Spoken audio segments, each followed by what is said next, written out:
திருமண நிகழ்வு மகிழ்ச்சியாக இருந்தது அந்த காலத்திலே. அதான் கேள்வியே தவிர பெண்ணுக்கு திறமை இல்லை, திறமையானது எங்கள் வயசை பற்றியெல்லாம் பிரச்சனையே இல்லைங்க. கிடையாது. நானே கவலைப்படலை. ஏமா அந்த உள்ள அந்த சம்பிரதாயங்கள் சடங்குகள்னா சம்பிரதாயங்களும் சடங்குகளும் பற்றி நமக்கு தெரியலன்றதுனால அது தவறுன்னு நம்ம ஒரு காலத்திலும் சொல்லக்கூடாது. பொதுவாக இந்த அரங்கத்தை பார்த்து நான் சுற்றி பார்க்குறேன். எல்லாருமே சஷ்யப்த பூர்த்தி, 70 பீமரத சாந்தி, சதாபிஷேகம் பார்த்தவங்க தான் இங்கே உட்காந்துங்கிறீங்க. தேவயானனுடைய சொற்பொழிவு இவங்களுக்கு பேசி என்ன ஆக போகுது? அதானே. நீ ஒரு காலேஜில் போய் பேசுனீங்கன்னா அது சரியாக இருக்கும். இந்த சமத்துவம், வீரம், புரட்சி, அது சம்பிரதாயம், சடங்கு இதெல்லாம் உடைச்சி எறியதான் பிரச்சனைகள் வாழ்க்கையில் அதிகரித்து கொண்டு வருகிற அவல நிலை தான் இன்னைக்கு அதிகமாக இருக்குது. ஆனால் அந்த காலத்தில் அப்படி இல்லைங்க. என்ன சரித்திரம் நம்முடைய திருமணம் இந்த காலத்தில் இப்போல்லாம் இந்த காலத்து திருமணத்தை இவங்க எப்படி ஏற்றுக்கிறாங்கன்னு எனக்கு தெரியல. சில திருமணத்தில் போகிற அன்றைக்கி நான் ஒரு மேடையில் பார்க்குறேன், ஒரு பொண்ணு குத்துப்பாட்டு அடிங்குது. பரவாயில்ல, இந்த அம்மாவை எங்கடா புக் பண்ணிங்கன்னு கேட்டேன். அதுதான் சார் கல்யாண பொண்ணுன்னா. இப்போ கல்யாண பொண்ணே ஆடுதுங்க மேடையில். இது என்ன கலாச்சாரம் sir? What is your culture? Sardar Vallabhbhai பட்டேலை கேட்ட போது அவர் கல்ச்சர் இஸ் அக்ரிகல்ச்சர்னு சொன்னார் சார். நம்ம வாழ்க்கையெல்லாம் அதனால்தான் விட்ட இடத்தில் நாத்து, நட்ட இடத்தில் நடவு. ஒரு பெண்ணை பற்றி சொன்ன அழகான செய்தி, ஆயிரம் அர்த்தங்கள் அதில் இருக்கு. அந்த காலத்தில் எப்படி இருந்ததுங்க? அதாவது திருமணம் இப்பெல்லாம் பத்திரிக்கை கொடுக்கறதுக்கு போவான் சார். நேரம் இல்லை எனக்கு பத்திரிக்கை கொடுக்கறதுக்கு. ஏன் தெரியுமா? பகையான உறவுகளோட நட்பாக மாறக்கூடிய ஒரு அம்சத்தை அந்த கல்யாண பத்திரிகை அவன் படியேறி போய் கொடுப்பான் சார். இப்ப அப்படிலாம் இல்லைங்க ஐயா. நாங்கள் நேரில் வந்து அழைத்ததாக கருதி வரவும்னு வாட்ஸ்அப்ல அனுப்புறோம் ஐயா. ரொம்ப வருத்தமா இல்லை, எனக்கு தெரிஞ்சு ஒருத்தன் அப்படிதான் வாட்ஸ்அப்பில் கல்யாண பத்திரிகை அனுப்பிட்டான். அவன் என்ன பண்ணான், 400-500 ரூபாயை ஃபோட்டோ எடுத்து என் மொய்ப்பணமாக வைத்துக்கொள்ளுன்னு அதை வாட்ஸ்அப்பில் அனுப்பிட்டான். இதான் நடக்கும். இப்போ மேக்கப் போடுறாங்க செல்லில். அன்னைக்கு ஒரு சொல் வாயிலிருந்து வருமானு காத்திருந்த காலம் தாயா அந்த காலத்து திருமணம். இப்ப எல்லாம் செல்லிலேயே பேசிட்டு கல்யாணத்துக்கு பிறகு ஒன்றும் பேசுறது கிடையாது. ஆமா, அதே கேக்குது. என்னயா அப்பெல்லாம் ரொம்ப பேசுவேடா, இப்ப என்ன இருக்குது பேசுறதுக்குன்றான். அப்போ ஒரு சஸ்பென்ஸ், ஒரு எதிர்பார்ப்பு இருந்தது, காத்திருப்பு இருந்தது.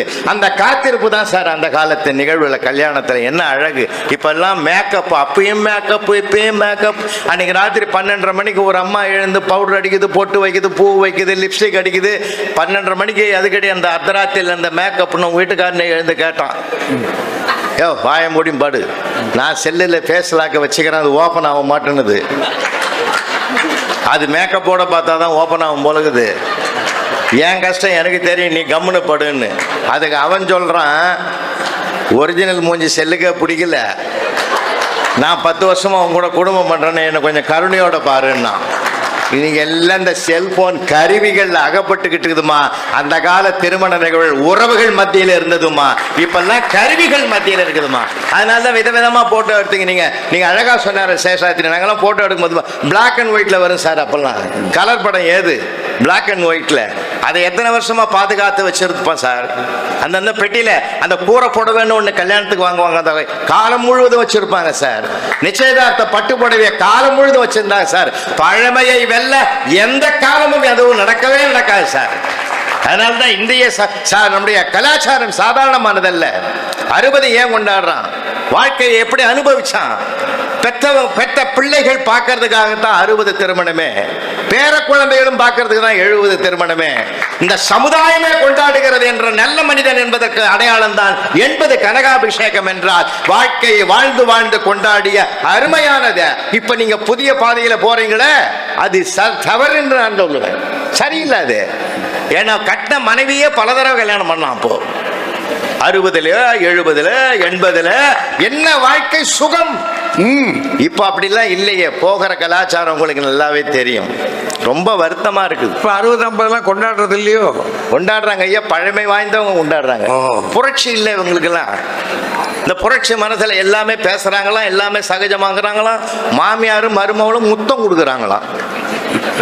ஏங்க, உண்மையா முத்தம் கொடுக்குறவங்க அங்க பப்ளிக்ல கொடுக்க மாட்டாங்க. மாமியார் மருமக கூட அங்க எல்லாருக்கும் நல்லவங்க மாதிரி காட்டிட்டு இனிமே தாண்டி உனக்கு இருக்கு இல்ல சொல்லாம சொல்லி உள்ள போய் பார்ப்பாங்க. இது பிள்ளைக்கு தெரியாது, பாவம். நாங்கெல்லாம் எவ்வளோ பேரை பார்த்துருக்குறோம், எத்தனை உறவுகளை கேட்டுருக்குறோம்.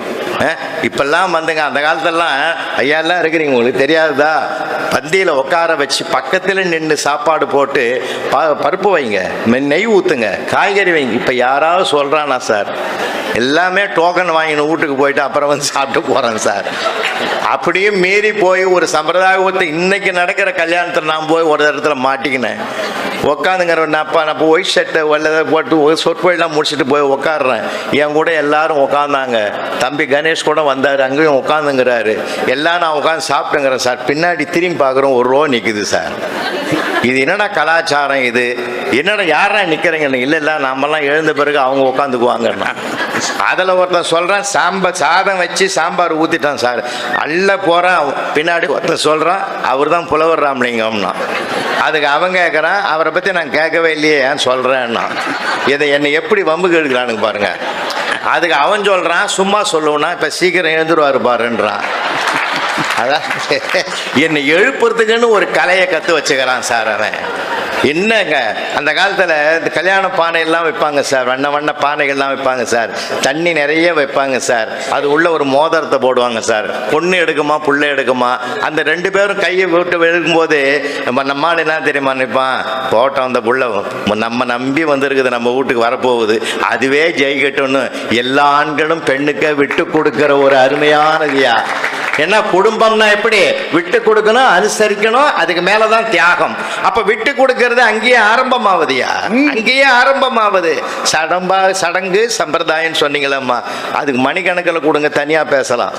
சாதாரணமான சரித்திரம் இல்லை நம்முடைய வாழ்க்கையினுடைய அழகு. எப்பயுமே பார்த்தீங்கன்னா ஒரு சின்னதை கூட என்னமா அனுபவிச்சேன்னு தெரியுமா, அதை ஒன்று சொல்லி நிறைவு செய்யறையா. அப்போ அந்த காலத்திலலாம் கல்யாணம் பண்ணும்போது நீங்க சொல்றது உண்மை. அதாவது பொண்ணு யாருன்னு தெரியாது, ஒரு காலத்துல பிள்ளை யாருன்னு தெரியாது சார். எதிர்பார்ப்போடு வந்து மணமேடையில் உக்காந்துருப்பாங்க. அவனை பார்த்த உடனே அந்த அம்மா அவனே ஆஹா அப்படின்னா அவன் எதிர்பார்த்த பொண்ணு அண்டா அப்படின்னா அது எதிர்பார்க்காது. இருந்தாலும் அவன் வாழ்க்கையை நல்லா வாழ்ந்து தான் காட்டலாம். பல பிள்ளைகளுக்கு தாய் தகப்பனானாங்க, சந்தோஷமா இருந்தாங்க ஐயா, வேற வழி இல்லையில. அப்படியே ஆனா இப்ப இவங்களுக்கு நிறைய வழி உண்டாக்கிட்டாங்களே, அதுதான் வருத்தமான விஷயமா இருக்குது. அதனாலதான் சொன்னா வருத்தம். 25வது வெள்ளி விழா கொண்டாடுறாங்க. 25வது வெள்ளி விழா கொண்டாடும் போது அந்த அம்மா கேசரி கலரி கையில கொண்டாந்து கொடுக்குது கிண்ணத்துல. இவன் லபகலபகன்னு அள்ளி போட்டான்.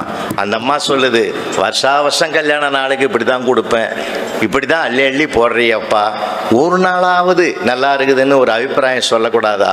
நல்லா இல்லைன்னு சொல்லு, நல்லா இல்லைன்னா சொல்லு, அபிப்பிராயம் சொல்லாமலே இப்படி இருக்கிறியேன்னு. அதுக்கு அவன் சொன்னான், நான் என்னைக்காவது சொல்லி இருக்கேன்னா. அதான் ஏன் உனக்கு உட்காரு, 25 வருஷத்துக்கு முந்தி உன்னை பொண்ணு பார்க்க நான் வந்தேனா? ஆமாம். நான் சோபாவில் எங்கள் அம்மா அப்பாவோட உட்காந்தேனா? ஆமாம். அப்போ இதே மாதிரி தான் கேசரி கலர்லேருந்து என் கையில் கொடுத்துட்டு பெடுக்குன்னு உள்ளே போட்டேன். நான் கொஞ்சம் கொஞ்சமாக சாப்பிடும்போது எங்கள் அப்பா கேட்டான், எப்படின்னா நல்லா இருக்குதுன்னு. அவர் ஓகேன்னு முடிச்சிட்டாரு.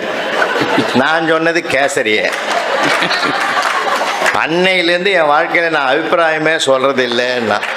அப்போ அந்த பொண்ணு அந்த அம்மாவே சிரிக்குது, போயா உனக்கு நீ இந்த அபிப்பிராயமே சொல்ல வேணாம் சார். இதுதான் சார் குற்றம் பார்க்கின் சுற்றமில்லை என்று வாழ்ந்த பாரம்பரிய பெருமை மிக்க நம்ம சம்பிரதாயத்தில் எல்லாரும் சந்தோஷமா இருந்தது. அதனால தான் சார் பந்தக்கால்னு ஒன்று நட்டான்.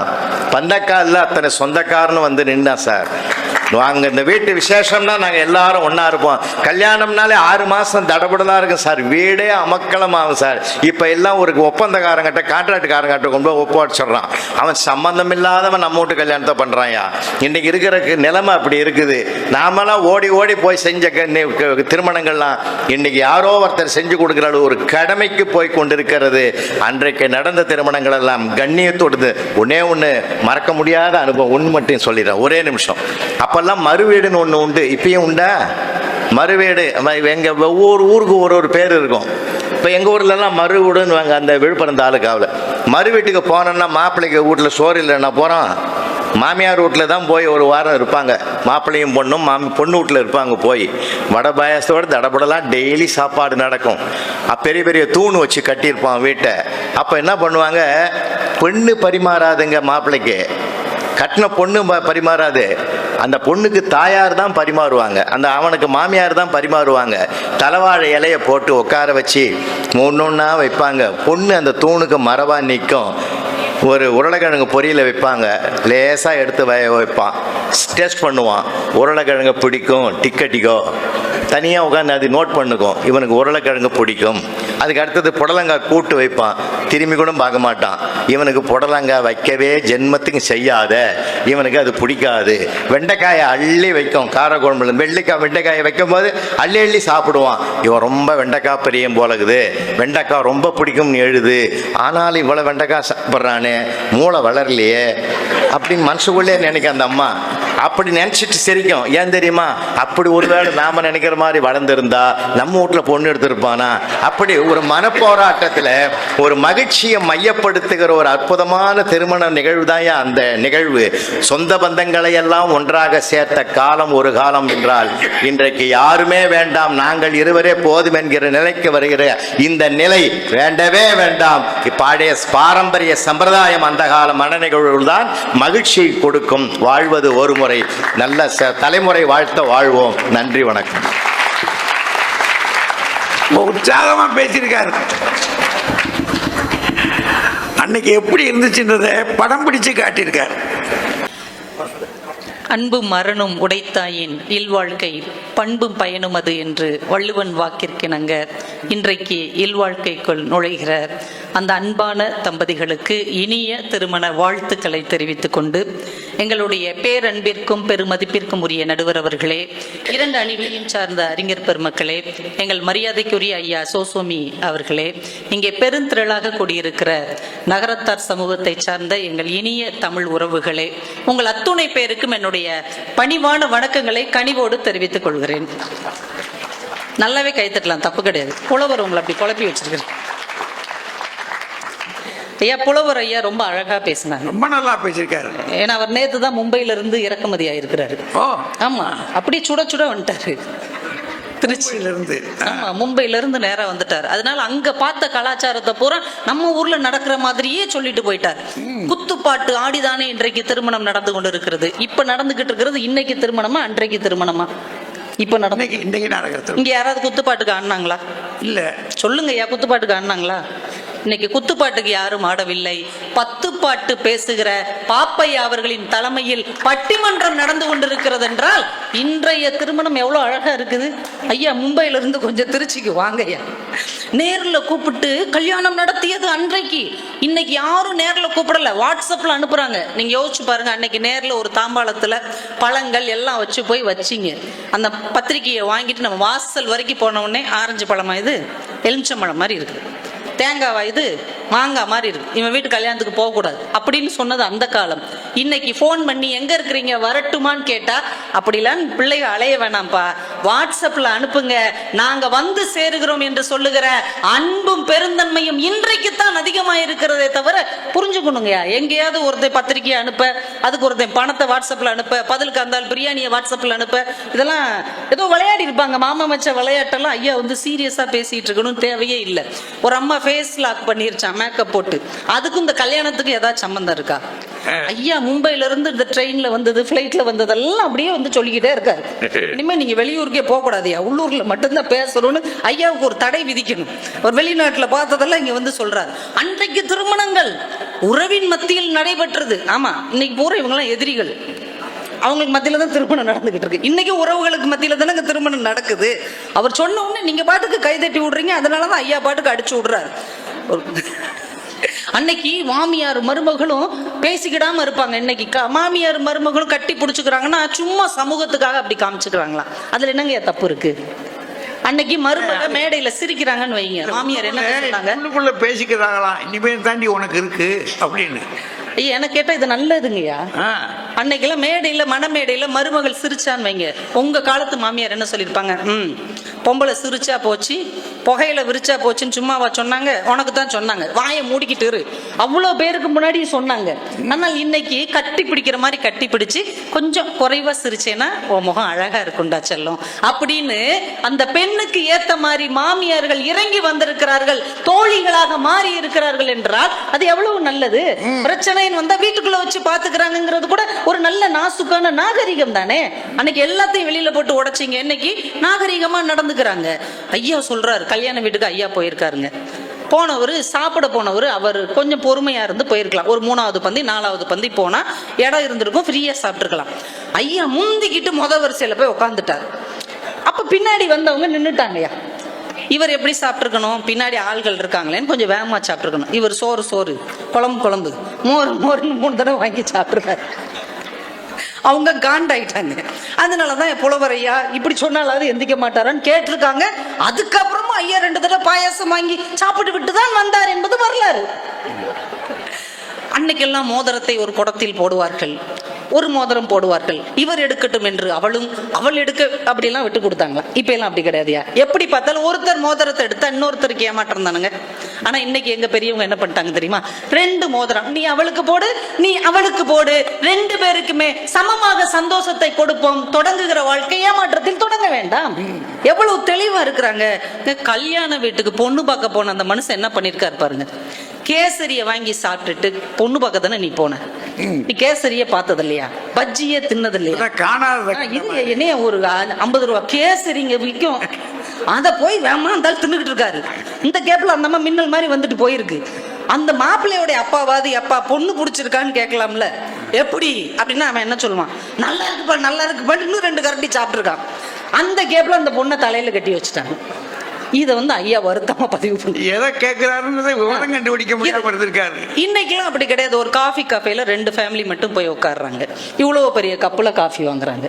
அறக்க பறக்க கேசரி திக்கிற மாதிரி திங்கிறது கிடையாதுங்க.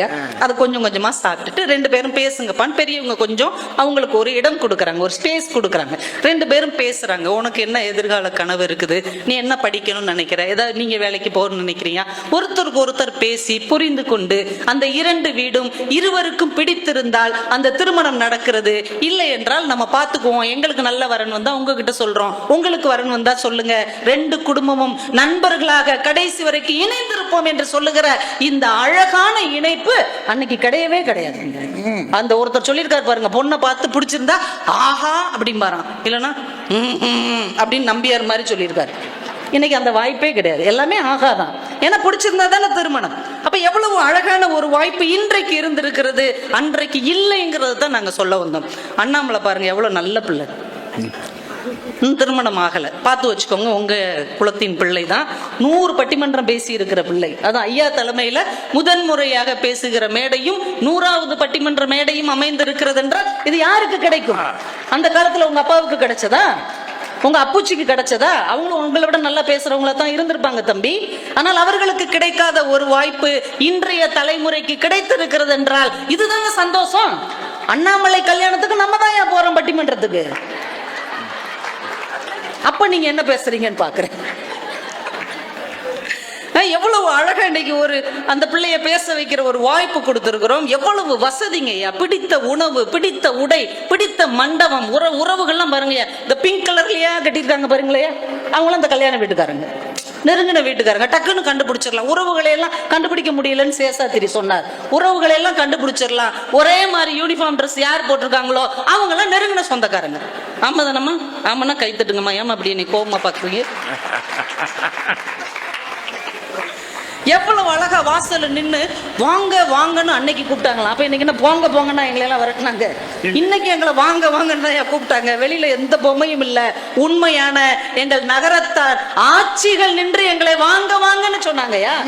ஐத்தா வந்திருக்காங்களா, அப்பூச்சி வந்திருக்காங்களா, அப்படி இப்படின்னு அந்த பழைய வார்த்தைகள் இன்றைக்கும் வாழ்ந்து கொண்டிருக்கிறது என்றால் எல்லாமே அப்படித்தான் இருக்குது. கொஞ்சம் மாடர்னா மாறி இருக்கு, அவ்வளவுதான். அதே மண்பாண்டம் தான், கொஞ்சம் பெயிண்ட் அடிச்சு கொஞ்சம் கலர் கொடுத்து அப்படியே அழகா காமிச்சிருக்கணும்.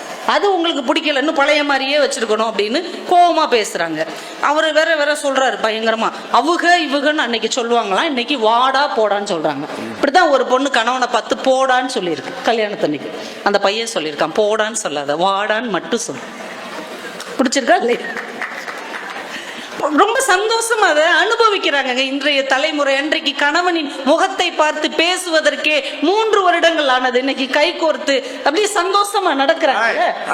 பாரதி விரும்பினான், தன் மனைவியின் தோள்களில் கை போட்டு அப்படியே சந்தோஷமா நடந்தார்கள் இல்லையா? அந்த கனவு இன்றைக்கு நிறைவேறி இருக்கிறதுனா ஏன் உங்களுக்கு ரொம்ப இவ்வளவு கோபம் வருது? நான் சேஷாத்திரி பேசின எல்லாத்தையும் நான் விட்டுருவேன். பெண்களுக்கு எந்த திறமையும் இல்லைன்னு அவர் சொல்றாரு. இத்தனை பெண்கள் உட்காந்துக்கிட்டு ஆமா தம்பி அப்படின்னு கேட்டுட்டு இருக்கிறீங்க. எப்படி நீங்க அந்த வார்த்தையை சொல்லலாம்? ஒரு மரியாதைக்கு இருக்கிறாங்கம்மா. இல்லங்கய்யா, எப்படிங்க சொல்லலாம்? எங்க அணில தெய்வானை சேஷாத்திரிக்கு சமமான ஐடி துறையில வேலை பார்க்கறாங்க. இங்க மீனாட்சி இன்னைக்கு ஈவென்ட் மேனேஜ்மெண்ட் நடத்திட்டு இருக்காங்க. வீட்டையும் கவனித்து குடும்பத்தையும் கவனித்து வேலையும் பார்த்து தன் தனித்திறமையை இந்த பட்டிமன்ற மேடையிலும் நம் வீட்டு பிள்ளைகள் காட்டிக் கொண்டிருக்கிறார்கள் என்றால் யாருக்கு திறமை இல்ல? பத்திரிகையை பாத்தீங்களா இல்லையா? சாப்பிடுறதுக்கு மட்டும் முதல்ல வர்றது. பத்திரிகையை பாத்தீங்களா? பொண்ணு பேர் என்ன எழுதி இருக்கிறாங்க? பொண்ணு பேருக்கு பின்னாடி என்ன எழுதி இருக்கிறாங்க? எம்பிபிஎஸ் டாக்டர், மாப்பிள்ள பிஹெச்டி முடிச்ச டாக்டர். இன்னைக்கு நம்ம பார்த்தோம் இல்லையா? மாப்பிள்ளையும் பொண்ணும் அதே ஒரே மாதிரி கோல்டன் கலர்ல ட்ரெஸ் போட்டு பார்க்கும் போதே தெரிகிறது இந்த பொருத்தம் உடையில் மட்டுமல்ல உள்ளத்திலும் நிறைந்திருக்கிறது என்கின்ற ஒரு மன நிறைவை நமக்கு தருகிறதா இல்லையா? ஏன் தான் பிரசாத்திரிக்கு என்ன பிரச்சனைங்கயா? அவர் காலத்துல அது இல்ல.